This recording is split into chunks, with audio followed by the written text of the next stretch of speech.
Hey everybody, John with Owl, and this video is going to blow your mind. It might even break the internet. No, it's gonna do none of those things because it's about dipsticks and very mundane things on the sprinter. But what it is it's gonna help you if you are new to sprinter fans. Like this, you may have just purchased one, you're considering purchasing one. There are a few little idiosyncrasies, peccadillos if you will, about this van that are going to annoy and frustrate you if you don't understand them. In this video, I will explain them, and then you won't be annoyed. So let's start with this, a dipstick, which Exhibit A doesn't have. It has a digital oil measurement device that is confounding, frustrating, and is hard to use. So you can still purchase an analog dipstick, which I highly recommend. So let's talk about how this system works. To do that, let's go inside the van. Okay, so now we've moved inside the van, and what we're gonna do is we're actually gonna check the oil level here in front of the steering wheel. And each van is a little bit different, sometimes with the infotainment center and whether you have a full color screen here or not, but that's where your oil measurement device is going to be. But the first thing I want to talk about, I went to start the van and it said place key in its slot or some verbiage to that degree, and so I might as well help you with that because that might confuse you right away. So way down here you see this little hole here, that's item number 1. Boom, that's where that key goes. If it ever gives you that message, that is where you put the key. So now let's start the van. All right, van is starting. I've got a couple of doors open.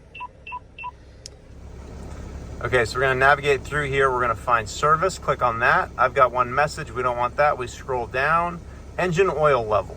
Okay, so there we go. So right now my engine oil level is okay. You can see max and min. So this initially looks fairly obvious. The reason this is a difficult system to use is that it takes a long time to read.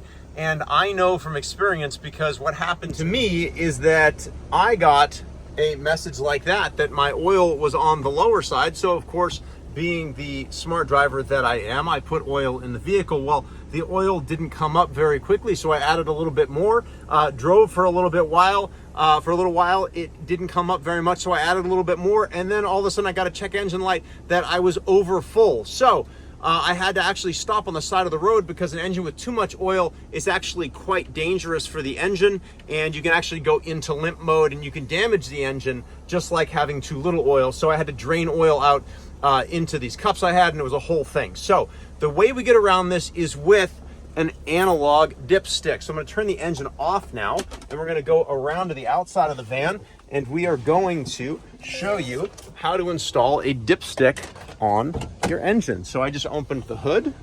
I'm going to put you back on a tripod here.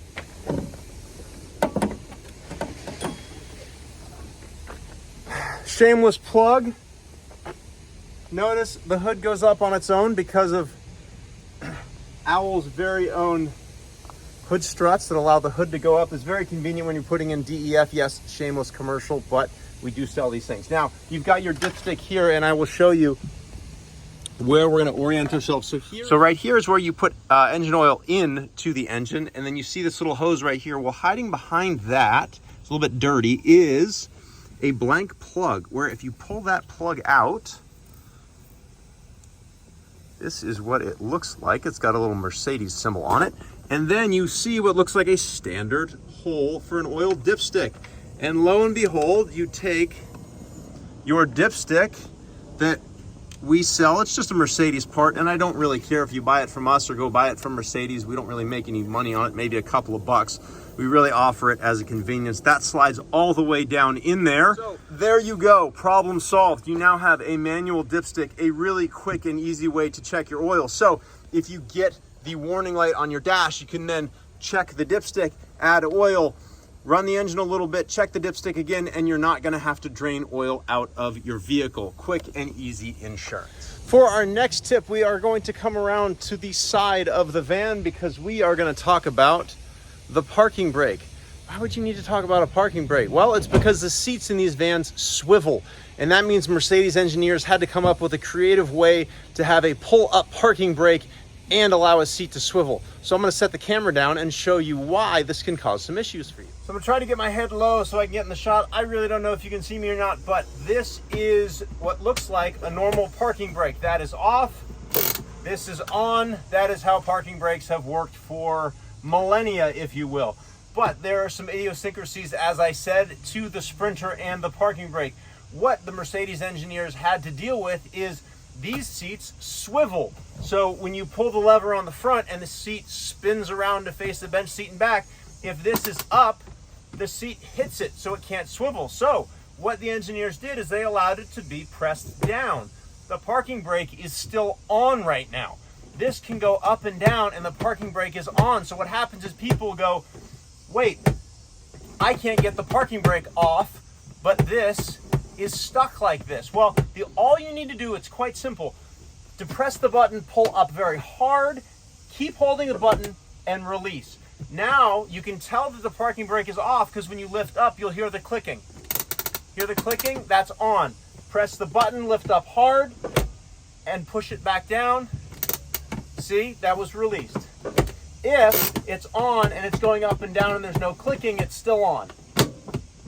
Okay? So that is how you get the parking brake off. It is not stuck. It was designed to be able to be pressed down so that your seat can rotate. All right, this next one's a quick and easy one. We're back inside. One of the things that a lot of drivers dislike is the lane assist or lane keeping function. They feel like it's a little bit too obtrusive.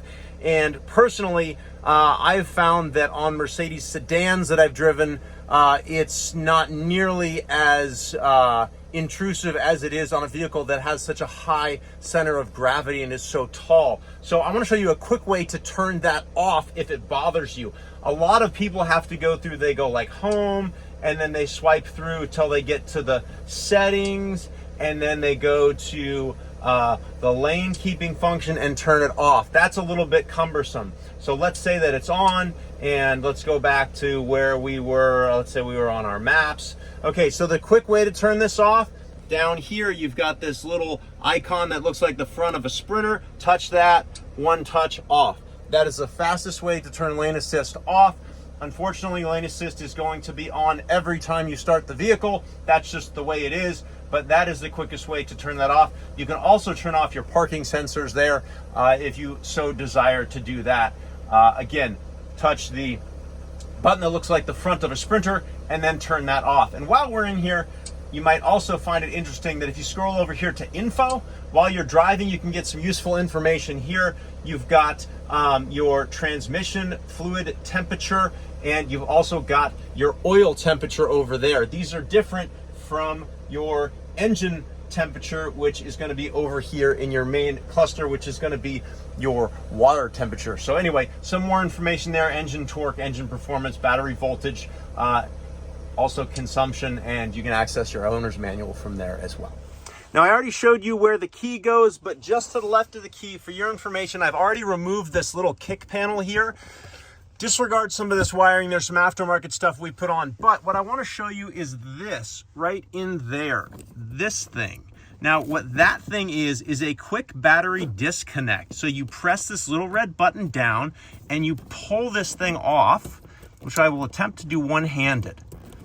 There we go. So see that prong right there? This is how you can quickly disconnect your battery. If you ever want to do work on a vehicle and the battery needs to be disconnected, this is so much easier of a way to disconnect the battery, because the actual battery is located under here. You have to take up the floor mat, take this panel out, take a metal tray out to disconnect the battery. So if you ever want to disconnect the battery, that is a much faster way to do it. My last tidbit is way up here in the front, and that is this center speaker. I won't go into a ton of detail, but you want your stereo to sound better instantly? Disconnect it. There's tons of information on the forums online about what to do to make this sound better. Now, you can get better stereo systems like this one. Again, shameless plug. This is a beatbox that we sell. It's basically a stereo that drops in under the passenger seat, and then we upgrade the rest of the components. But this is not simply a commercial. You will get much better sound out of your vehicle by disconnecting that center speaker. You will absolutely be amazed. So that is kind of the last little tech tip for your Sprinter. So as I jump out of the main cab, overall, those are some quick little features and tips and, you know, quirks, if you will, that the Sprinter has. But now that you know them, you can sort them out, or at least be prepared to know how to fix them so that you can go on your journey and not be frustrated by little things that you can fix now. Hopefully you found this video informative. And if you have any questions, we are Owl Vans. You can give our customer service a call, ask them any questions, whether it's about Owl products or anything adventure van related. I hope you like this video, and happy adventuring.